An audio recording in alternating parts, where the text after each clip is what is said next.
computer. Welcome, welcome, my darlings, to our monthly book club gathering where we are discussing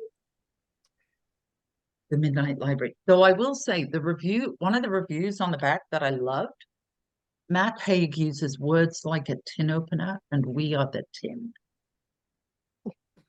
That was a great comment. Yeah. It was. So, Sure. Dana, you picked this. I did, and I picked it because how can I put this? Because with dreams and dreaming and the quality and character of my dreams at times, I feel like there are simultaneous lives happening. So when I saw this book, it was like, ooh, what is somebody else's take on this? Because I've heard a lot of different theories and research and all that. And the character of my dreams typically in the past have been, my feeling is like past life stuff, but they're lucid dreams. Like I'm an Indian sitting in the forest and I'm watching the cavalry soldiers go by and I know I'm supposed to notify somebody. They're always responsibility dreams, which is, my thing, I guess. So, and one was like Lemuria, all these people were swimming up to the top of you could see light. You're under the water and you could see light. And they were swimming frantically towards the light. And I just felt that they weren't going to make it, that there was something that had happened. So that's what initially got me interested in the whole concept. Oh, someone's actually written a book where there's an opportunity to experience in this life additional lives. So that's where I think it was Beyond Books. There's a website called Beyond Books, and they rate and rank a bunch of different books. So that's where I first got the idea. I had as I always seem to do lately, I had a problem getting into it at the very beginning. I read the first 8 pages and it was like, oh, this is going to be a Debbie Downer, and the whole suicide thing and all that kind of stuff. And so I've learned now to just wait and allow the universe to prompt me on when it's time to read the book. And oftentimes it's not on my schedule. So I got to be honest, I just finished it this past weekend. So it's pretty fresh in my mind. What I typically do with all of our book club books is that I jot down things that resonate with me, that are things that I want to take away from the joy of the reading experience. But also too, I feel like the timing and personally lessons for myself oftentimes dovetail.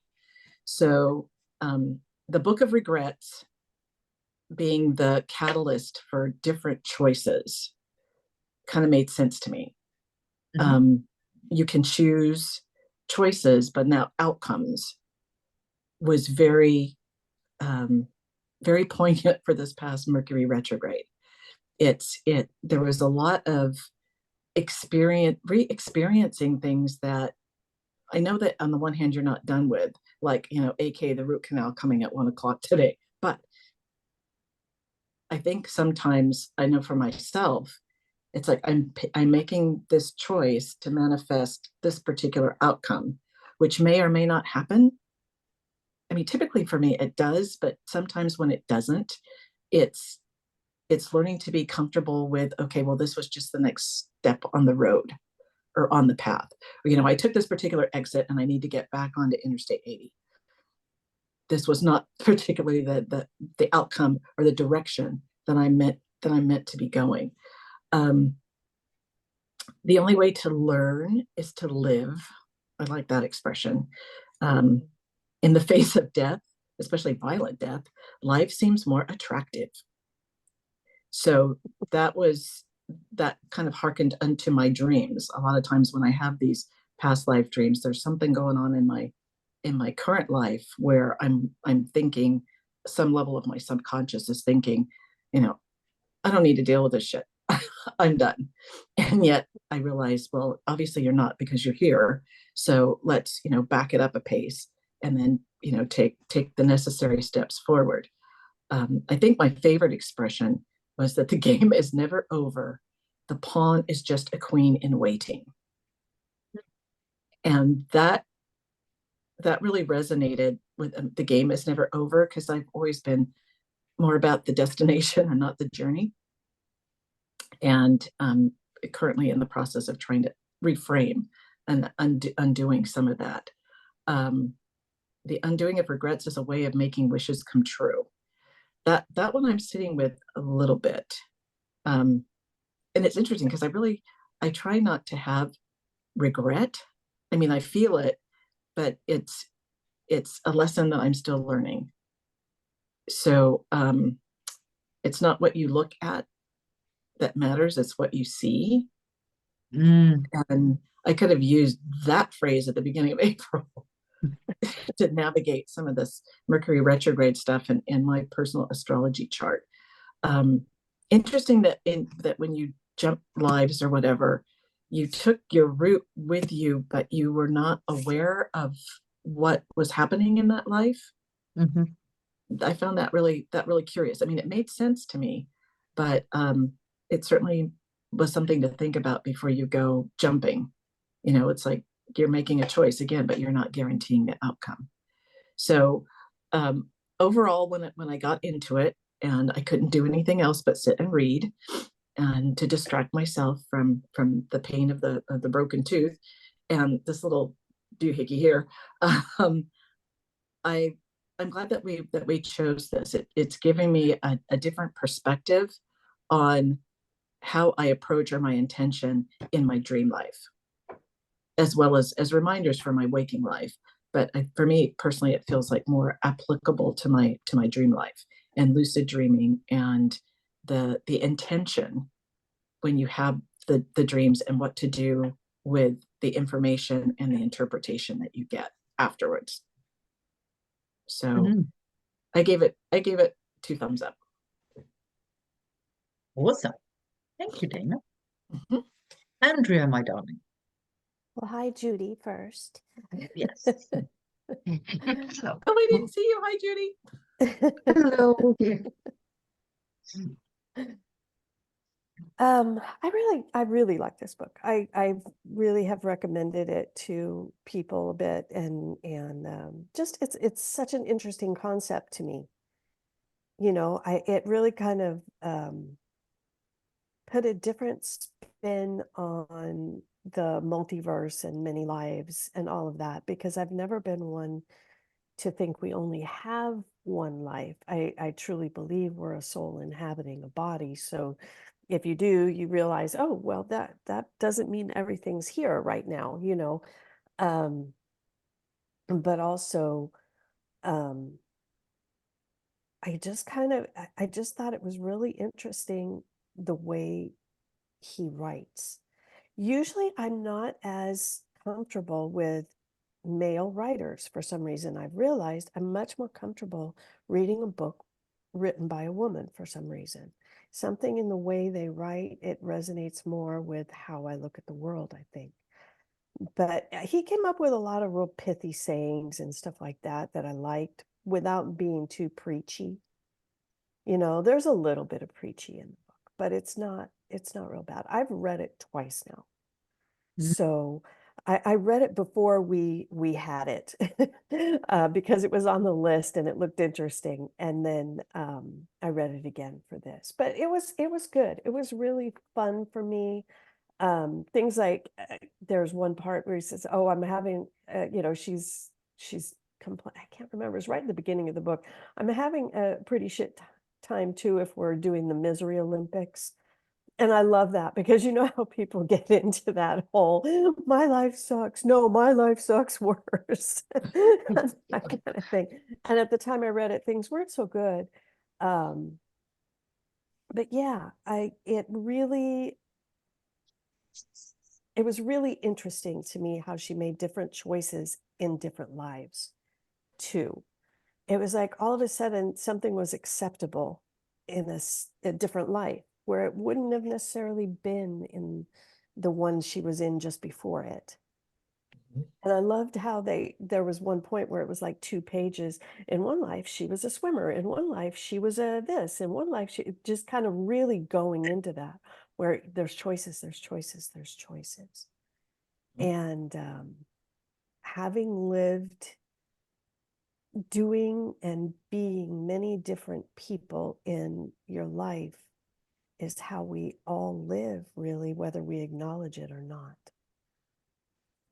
And I that think really that's true. pointed that up to me. I mean, Mhm. we've all been wives and mothers and sisters and caretakers and, you know, all these many different things. And that's really what this book kind of pointed up, is like, yeah, no, you get to choose. You Mhm. get to make that choice. If you don't like the way this life is going, jump to another one. You can.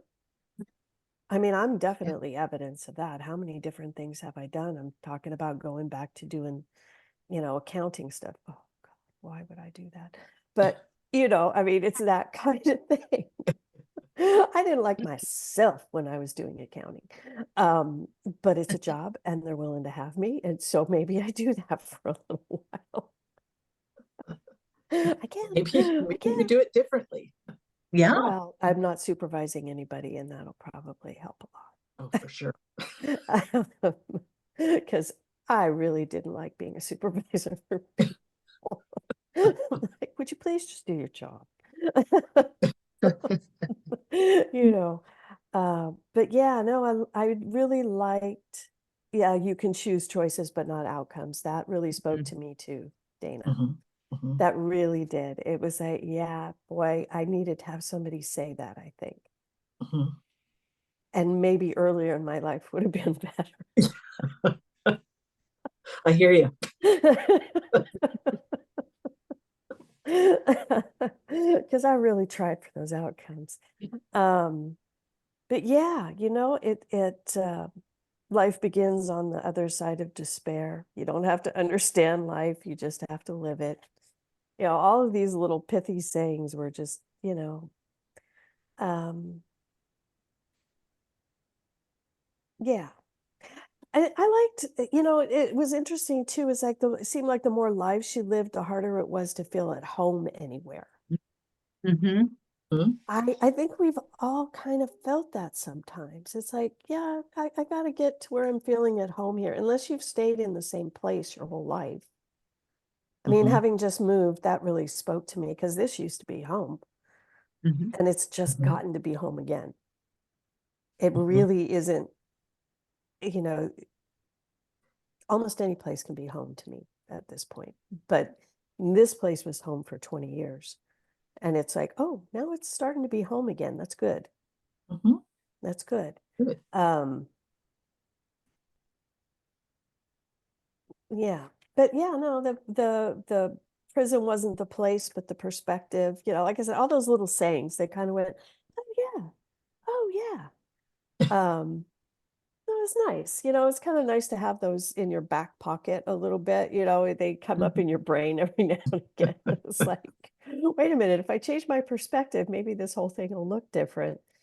Mhm. And that was really what I thought the book was really about more than anything else. Is that you have a choice on your perspective. The place you want to escape from is not necessarily what you're wanting to escape. Mm-hmm. It's not the place. It's the choices you've made or whatever. And sometimes I think we all need a reminder of that. And this book was a really good reminder. Agreed, for sure. Yeah. Yeah. Awesome. Thank you, Andrew. Judy McJudier.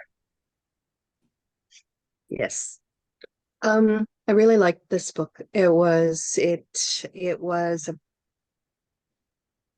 It started off very odd to me. It was like 19 years before she decided to die or whatever, and it did a time thing down until the point that she did.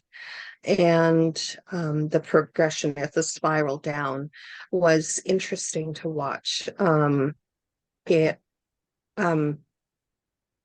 and then to do the Book of Regrets and how you didn't choose. What was interesting to me when she was living all these lives at they were lives that everybody else had wanted for her. It was You know, her dad wanted her to be the Olympic swimmer. It was her brother's dream to do the band. It was Dan's dream to do the bar. It was always somebody else's dream, and it wasn't hers. And once she figured that out, that she needed to live her life for her, is where that's what really got me about this book. It was the choice to dream for herself. And that is, I think, hugely important. That was the biggest part of the book for me. And then when, you know, because she got her perfect life, but she had actually walked into it partway through, and it wasn't her life, even though that was the dream she wanted with, I can't remember his name now, where they had the kid together. It was the guy that she didn't have coffee with. But she realized not being able to have that whole life experience was actually not living the actual life she wanted to. So it was, you got to live it from the beginning. And I think that's, you know, and I'm sitting there rooting, going, okay, you got to go back to your own life. You know, it was, even though it was crap, you choose, and you get to choose going forward, and instead of going back, which is what she was doing. She was going back to the regrets and the, oh, I could have lived this and this and this. But it wasn't, none of them were hers. And the life that she had, even though it wasn't perfect, had a chance to be her own. And I think that was the biggest thing for me. So yeah, you choose going forward. The premise of all these different timelines that you could, if you made different choices, I've always, not always, but I believed that for a long time. That's kind of the way I see things. Oh, this timeline, you know, oh yeah, I could have been an archaeologist, or I could have been, you know, whatever. And then my life would have been completely different. And I actually kind of sometimes look at that going, okay, if I'd made this choice, where would I be now at this moment in my life? I just, yeah, esoterically crazy like that. But yeah, I did enjoy this book. I really enjoyed it. It was a beautiful perspective on regrets and living your own dream. It was good. I liked it. I would recommend that again. I would read it. I'll keep that one. I'll read that one again. Mhm. It was good. Awesome. Thank you, Judy. I was like Dana. I had a tough time kind of getting into it. It was like, what? You know, 27 hours before she decided to die. And then 8 hours, but I'm going, yeah, what? But what I think what I really enjoy about this book is it really speaks to the human condition. You know, that we all that we're continually kind of going, what if, or if this had happened, where would I be now? Or if I hadn't, you know, and it was interesting, years ago, somebody said to me, because, you know, my marriage was very abusive, etc. And they went, oh my God, don't you regret doing that? And I went, no, because then I wouldn't have my children, Mhm. you know, Mhm. and I believe that I intentionally, not consciously, intentionally picked a partner who could hand my ass to me so badly that I would never, ever do that again. So there were a lot of learns, you know. But I loved how the Book of Regrets was huge, you know, and heavy and really like, you know, overwhelming, because we can often sit there and go, oh, if I'd only done this, or if I'd only done that. Yeah. But to just kind of look at it and go, as Dana was saying, we have no control about the outcome. We have control about the choice, but not necessarily the outcome. And then how, as she picks all these different lives, as Judy said, like when she gets what you is portrayed as her idyllic life, with said Chappie and child, it's hollow because she wasn't there the whole way through. She doesn't, she, like, yes, she loves this person or, and this child, but even though it is her child, it's not her child, right? And to kind of go, it's like she stepped into a play and it may be a scene that she really, really loves, but she doesn't know the whole back piece. And then what I loved was, and as Judy shared, all the things that she picked were based on somebody else's, expectation of her. And the guilt that she carried for not meeting that expectation of somebody else,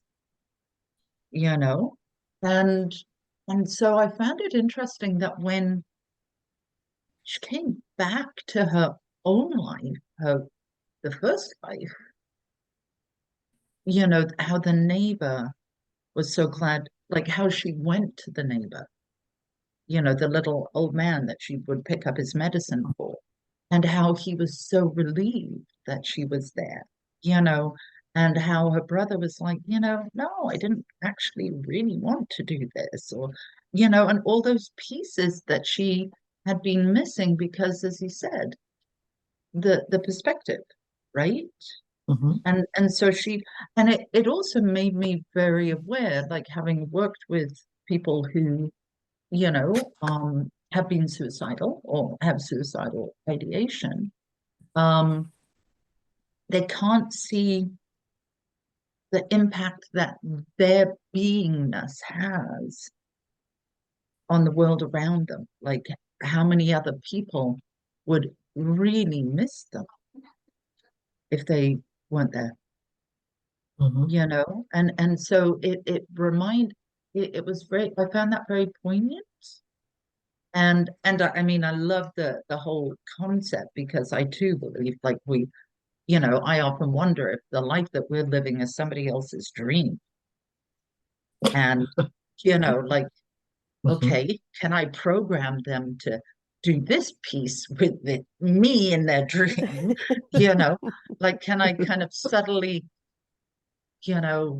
be a diamati and go into their mind and just shift a bit of their stuff so that their dream that happens, I happen to be participating in, and so are all of you, shifts and changes.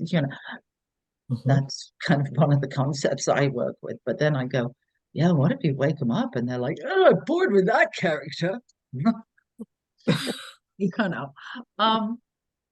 But I once I got into it, I inhaled it. It was like, poof, done. And I have actually recommended it to 4 other people that I've said. And funnily enough, one of them is very much stuck in that life sucks and looking at all the regrets. And so I said, you might really I said, it's fiction, it's not a self-help book. You might just kind of dig it. And so she has gone and bought it. Now, whether she reads it or not, I mean, it's up to her. But I enjoyed it. This was a good pick. And I didn't realize that he had written A Boy Called Christmas. The what? A Boy Called Christmas. And that was, I remember seeing they made a movie out of it, and it was a very beautiful movie. It was very cool. So yeah, I enjoyed it. And I really liked the librarian. Yeah. Yeah. And how there was, I can't remember the exact phrase, but it wasn't about something to do with, it's not about the big choices, it's about all those little day-to-day things, Mhm. You know, Mhm. it's the little things that make up our being, right? And paying attention to those little things and celebrating those little things. But I really liked her. I thought she was great. Mhm. She Yeah, was super. So, yeah. so has anybody ever had any kind of psychic reading where other lives concurrently that you're living was referred to? Not past lives, Mm, but mm, concurrently. No. Because that was another reason why I chose this book. I had that happen twice, Oh, and the first time it kind of threw me, but the second time I said, well, what can you see in these mhm, other lives? Like, where am I? What's happening? And the gal just, she's, just part of you is in China, part of you is working, for the water rights in South Africa, part of you is in India. I mean, I was never in the United States. I was always in some kind of service industry for the downtrodden. mhm, um, I was, as she explained it. And so part of what I took away from that, besides that's interesting, it is the numerology aspect of being a 9 mhm. and completion. And that, as I alluded to, like picking really hard challenges and stuff. I can remember when I was very, very young thinking I didn't want to do any more lives. I wanted this one to be it, because it was so hard and it was so difficult that mm, there's a part of me that thinks it would be just like me to pick something that was kind of spread all over. But interestingly, too, each life that she said that I was concurrently living, I had an attachment to, in that, I donate money to the water fund for, in South Africa. And there was a connection in this life to that life. I mean, I studied, didn't become an acupuncturist, but through plant spirit medicine, studied Chinese medicine. And, mhm. and so that was not, and it seemed like she was picking up on stuff that it just made me go, is it, how would that work?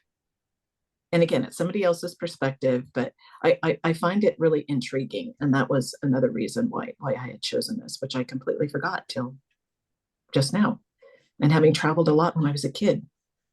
I think that's a super cool concept, Dana, because I kind of wonder, we speak about soul shards, right? Mhm. That bits of our soul are in different places. And sometimes if we put too many bits in different places, then we have to go through a process of start like magnetizing them and calling them all back. But wouldn't it be cool to think that bits of your soul are currently having another experience in the same life that you're in, Yes, exactly. right? Exactly. And the concept was, because I said, well, is there one thing that you can leave me with that's kind of overarching? And she goes, well, I know that you're a 9. I don't know how she knew that. I guess that's the psychic part. But world healer was a part of the moniker. So apparently my soul shards, according to this particular reader, goes to places where there is trauma, um, diversity, distress, and that I provide energy, or that's where I'm living various lessons. Mhm. But so if like they're like at the world, gosh, what was it? The big tsunami that was in Japan, or it was someplace in the Far East, and she goes, you're there right now, helping as a first responder and helping people and that kind of stuff. And it's like, well, crap, is that why I'm so tired? I have no Mm. reason to be so tired.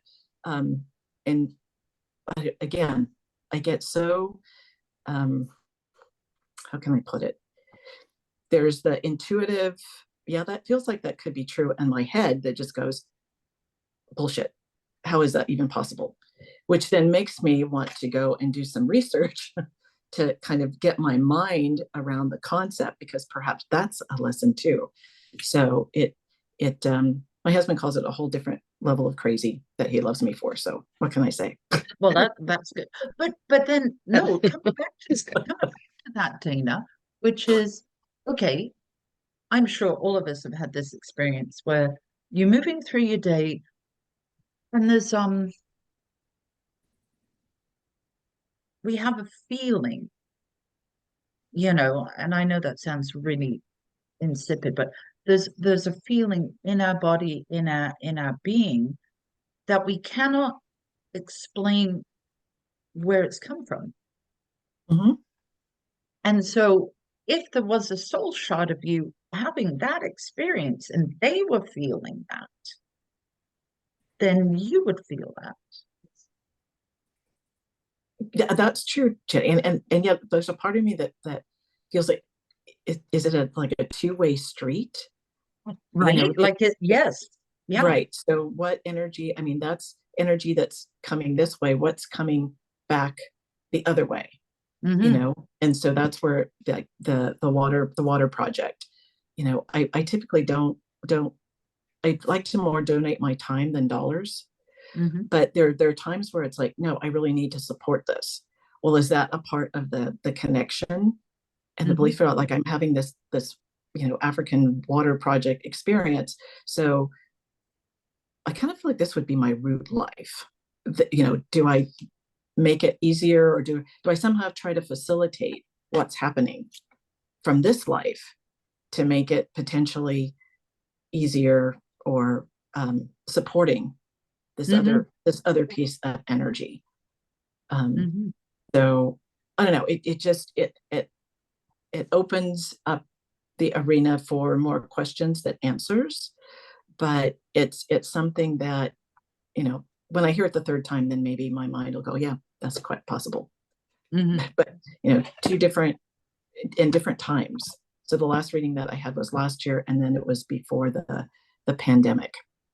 Mhm. Was the first time Mhm. that I had that experience. So yeah, I think I that's will super recommend cool, it. Mhm. and it wouldn't surprise me. It was interesting. I had a reading done the other week with a psychic medium who I had to book last year. That's how filled he Wow. was to have this appointment. And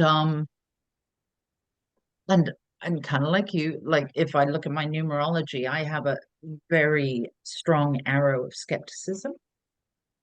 And it's like, uh-huh, uh-huh, show me. If you cannot show me and it makes sense, then I call bullshit, you know. And so I went into it very open and but with that arrow of skepticism of mm-hmm, you Mhm. know, and within 7 minutes I'm like, Mhm. How is it possible okay, to? yeah, Mhm. okay. Like this isn't bullshit. And it was very interesting what came out and what unfolded. And yes, I was just like, glad we recorded this because, and it, yeah, I had to have a nap afterwards. I was like, need a nap. Yeah. I need nap time now. My blankie, my stuffy, Mhm. But yeah, no, I think, and I love that sense of curiosity because do I believe this is it? No, I don't. Mm-mm. Yeah. You know, so no, there we go. Well, wasn't that fun? Yes, definitely. Okay, so May's book is when is it when or if? When, When when When And when women was Rose. rooted rooted, was rose rooted. rooted was rooted, and there is a piece in there too, um, that I've read so far. I haven't read the whole book. Where in essence it kind of ties into what we were just talking about because she kind of refers to it like the selkie, and about taking off that skin Mhm. to find the real skin that is under that. So, Interesting. my God, we will be positively esoteric by the end of May. We can all sit around and chant and raise the world vibration. Awesome. Yeah, Yeah. sounds good to me. Yeah, works for too. me. Yep. Why not? Anybody else need to add anything else? No? Nope. No? Good. Okay. Boy, everybody's demure this morning. I for one, am in Mercury retrograde recovery. I realize that it's gone direct, but I'm still living in the shadow. And I, as try as I might, I kind of try to put my mind, like, have a whole different relationship with Mercury, and to not see it as being, oh, this horrible thing that's coming, because that's planting the seed in my head, which will then Right. help me manifest all the horrible stuff. But I got to say, this particular one is still kicking my ass. So Mhm. I can hardly wait. Saturday, I'm in Hawaii, and I Yay. if I had to go through all this stuff just to get there, I'm okay with that. I just How long? want my How long? tooth fixed before I get Right. there. How long are you there for?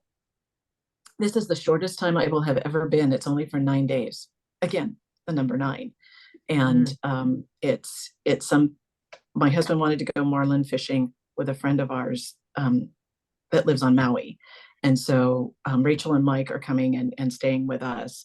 And while the boys go marlin fishing, Rachel and I will be buffed and fluffed at the spa. So I'm Perfect. looking forward. I'm looking forward to that. So one of the Okay, things. hang on. I have a question. Yes. What is fluffing? What is getting fluffed? You've never had your aura fluffed? Oh my God, Jenny, it's I do it constantly. I mean, you have Dana's perception and Dana's world again, a different level of crazy. We have energies within our aura. Yes. And there are times, like, if I'm like super fatigued or super tired or whatever, then I'm not a meditative person. I'm kind of have a moving center in my meditation. So what I do is I literally, and I used to do this when I worked in an office too, I would just literally take my hands and move the energy around my aura. Mhm. And my intention is to, rid myself of all the things that currently don't belong, or stuff that's not mine that I'm currently carrying, or, like things that's tapped onto me. And then I focus on my heart center, do a grounding connection, orient myself to the dimension where I feel my highest wisdom is. And I have found one on Hawaii and Big Island and one in Maui, massage therapists that as a part of the Lomi that they do, massage, that they are simultaneously working your aura at the same time. Real. Very cool. Yeah. So literally buffed and fluffed. I love that. And I can, does it feel really good when it's done? It feels so awesome. I mean, not only when it's done, but it's one of those, the part of the journey of the process. It's like, I mean, it almost feels like my concept of energetic home. Yeah, I'm in this particular body, I'm here, but my energy is being nourished, or my soul is being nourished. And, I love it. I love it. So as the orthodontist is drilling into my face, I will be mentally buffing and fluffing myself to get through the Okay, I want Smart. to do a little test. I want to put out on Facebook. Who is local that can buff and fluff me, and see what happens?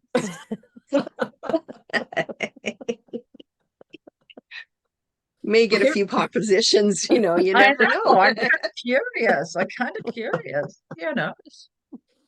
My massage therapist here in she lives in, actually, she's closed her business in Auburn. I explained that to her, and so she's very she's very French, but she's very open-minded. And so when I go for my massages, she does the Lomi, and she goes, well, I don't know that I can do the fluffing, but I'll do some Reiki at the same time. Just know it's adaptable. There you go. Perfect. I love it. Okay, so hang on. When can we Okay. What is that shape? When shall we re-meet again? When fire, wind, and something? Shakespeare? Yeah, I don't Yeah. remember the line. Sorry. I can't either. Okay. So when we're going to have our next one May doing May, May 20 which is 28th. tomorrow. 28th The- is Tuesday, the end of the month. That Yeah, sounds good that's to right me. after the. Yeah, that's right after the long weekend. So yeah, we have Memorial Day that weekend. Yeah, we have Victoria Day. The weekend before. Mm-hmm. But Oh Yeah, yeah, so the the weekend 28th. before. That's right. Okay, so 28th, yes. 8:15. Same time, same place, same Great. radio We'll try channel. and I will try and remember. Or do we want it? Do you want it 8:30? No, because I gotta get to work. So it won't matter. Okay. Like I'm supposed to be leaving in 15 minutes and I just not even out of my jammies. So Me Go either, in- Judy. Go in I your have to get jammies. going. You know, go in your jammies, man. Yeah, no, I'm not gardening in my jammies. Not warm enough for that. Okay, then I will set us up a Zoom link, get the book. Let's chat. Dun dun dun. Let's rise rooted. Speaking of That's gardening. right. Rudy. Speaking of gardening, yeah. Yeah, Exactly. very I true. There will you show go. you. Hang on. I've been making something. Hang on. Do, do, do. She's always making something. I've noticed. So ivy is classified as invasive here, right? Mhm. So I've been harvesting it. This is a balloon that will not be there. And I've been weaving all these ivy balls. Wow. And Oh, then wow. solar light goes in them and they get hung in the trees. Nice. Very nice. There How we go. many have you finished now? 1, 2, 3, 4, 5, 6. Wow, 6. you're Yeah. doing well. Wow, Yeah. that's awesome. I want to That make is awesome. 4 more. And I tried spray painting 2 of them. I did one as silver, one as gold. And I have to admit, I prefer the natural. Yeah. Very cool. You know, Very so there You're we so go. creative, Judy. I Awesome. love making shit. I mean, not shit. I love making wonderful things. Very cool. Okay, my darlings, fabulous to see you all. Have a stupendous day. Dana was sending you ease and grace for 1 o'clock. Yes. Thank you. Thank you so much. I truly, Ease- I'll have to catch up on what's going on, but ease and grace, girl. You got it. root canal. Oh, those are fun. Not fun. Not fun. There we I go. had them. graciously I've accept had them. the ease and grace. Ease It Thank is. you so much. Ease Ease and and grace. Ease and grace in your face. In your face. In your face. I will take that mantra with me into the surgery. There we go. There we go. Thank Okay, you. take care, my darlings. But Have a okay, do you fabulous buff and fluff, girl, buff and fluff. Yeah. I can only buff and fluff with one hand. There we go. Bye bye. Bye-bye. Bye-bye. Bye.